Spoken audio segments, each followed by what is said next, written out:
Shalom Chavrim, I'm Stephen Ben Danoon with Danoon Institute of Biblical Research. In behind me is the ancient city known in the Greek Bible, or the Christian Bible, as Bethesda, Bethesda, or Tzeda in Hebrew. It is a city that was years ago in the times of Yeshua, when Yeshua actually walked the shores of Galilee.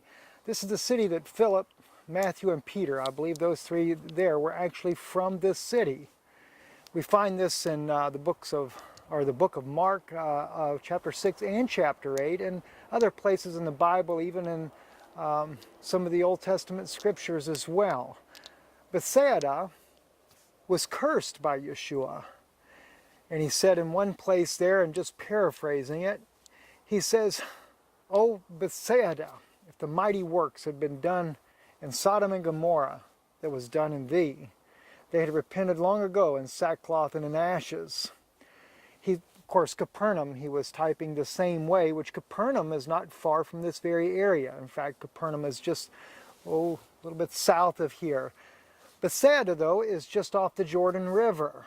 And in the book of Mark, Mark recounts an event where when Yeshua comes up to Bethesda, they asked him if he would lay hands on a blind man. Immediately, Yeshua takes the blind man out of this city, the city behind me that is, takes him out over into the desert area, which is very close to here, just meters away, and he spits in his eyes. That's something I've been praying about to really catch the revelation on that. But spit in his eyes, laid his hands upon him, and asked him, "Can you see?"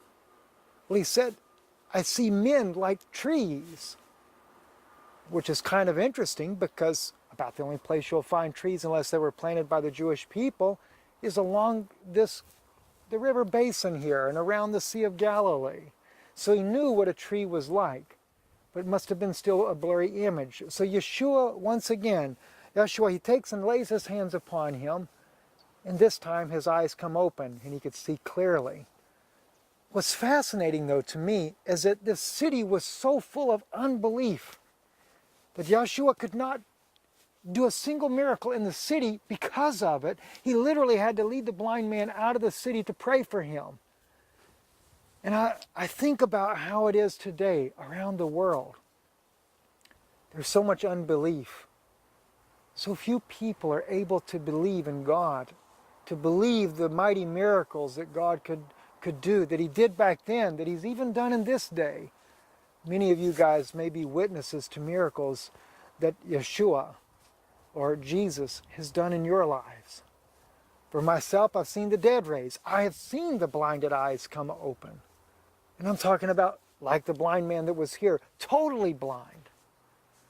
But I can also understand what Yeshua must have felt like when he had to lead him out because of unbelief. Because maybe you've experienced that as well, where you've tried to pray for someone, but yet just the mockery and the unbelief in the room makes it so difficult to be able to pray for the person, that you end up having to pray in secret somewhere else or wait for the time to pray for that person. I've seen situations like that.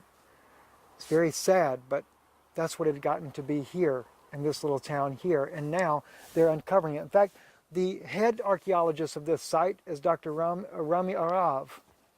I met Dr. Arav up in Nebraska University along with Dr. Jenkins and Dr. Hutt. Dr. Hutt is a Greek scholar who's, in fact, it was one of the first times, besides my wife speaking about it, that I'd heard about biblical equality. And Dr. Hutt, I got a chance to sit down and do an interview with him, which is on our YouTube channel. You have to go back and look it up. Even Dr. Rami Arav, he's on our YouTube channel, and Dr. Jenkins as well. Dr. Arav is a Jewish archaeologist, and Dr. Jenkins is a Christian archaeologist. They all work here, but Dr. Arav is over the project. So look them up on our YouTube channel. It's probably been 2 or 3 years ago since I actually filmed them in Nebraska. It's when I first met Vivica Pontian from Sweden, who discovered the chariot wheels in the Gulf of Aqaba.